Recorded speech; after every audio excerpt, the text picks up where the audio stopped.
Hi everyone, in today's video I'm diving into how we stay connected on the move using Starlink Mini. Whether you're a full-time traveller like us, a remote worker or just love staying connected no matter where you are, this is for you. Oh, and I'll also tell you how to get 1 month's free Starlink, so stay tuned. Okay, those of you new to us, we are Kiwi Wanderers, Sandy, myself and our dog Holly.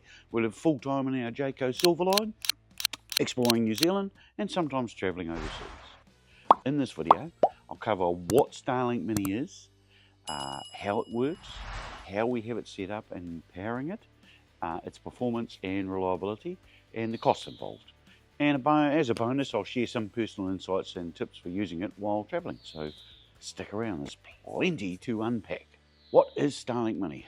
For those unfamiliar with Starlink, it's a satellite internet service developed by SpaceX. It uses a constellation of satellites to provide high-speed internet to almost anywhere on Earth.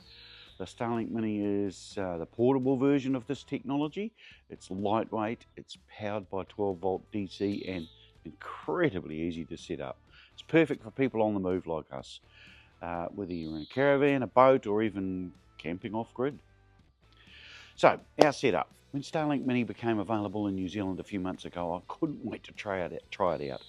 After consulting the War Office, Sandy, we decided to go for it, and honestly it's been a game changer for our travels. We've mounted the Mini on the roof of our ute, which allows us to have internet even when we're away from the caravan.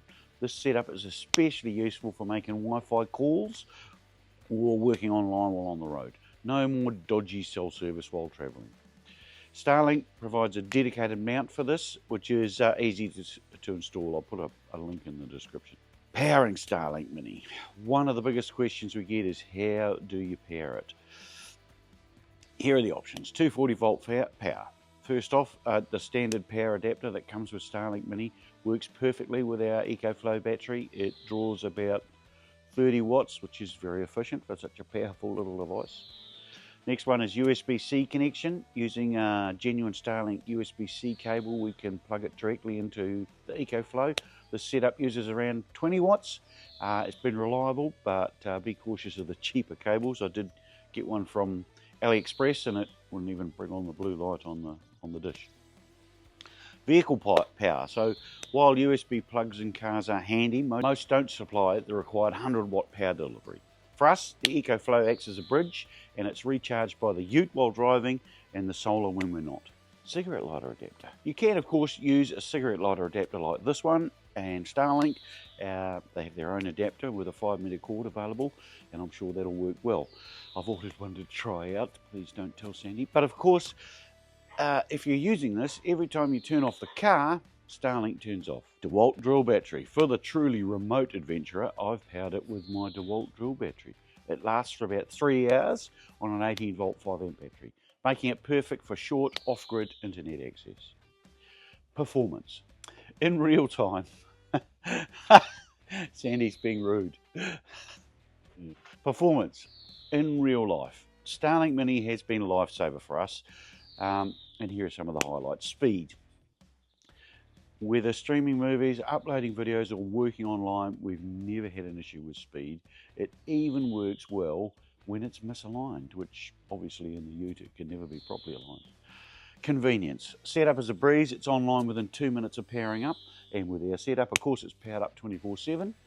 Coverage. We've used it all over New Zealand, even in Hawaii. On Maui we just placed it on the car dashboard, plugged into the cigarette lighter in the rental car, and it worked flawlessly. However, it is not perfect. For instance, it won't work in tunnels or places without a clear view of the sky.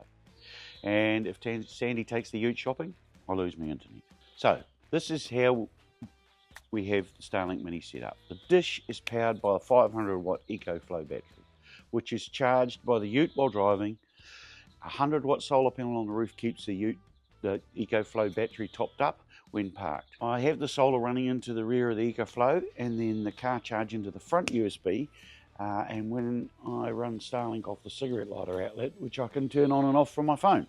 This was very easy to set up, as the Ranger has a 12 volt SIG plug already in the tray, and running the wiring for the solar panels was pretty easy. Just involved drilling a hole in here and putting in an Anderson plug. Here's a diagram of our setup and what we have used to get it working. I will put all the links in the description below. Overnight, Starlink's power usage drops to about 11 watts in sleep mode, so it easily lasts through the night.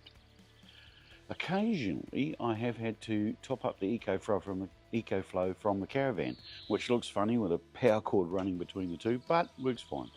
I think the ultimate setup would be to have a dual battery setup in the ute, running Starlink Mini, but I'm not sure I could get that investment past the War Office.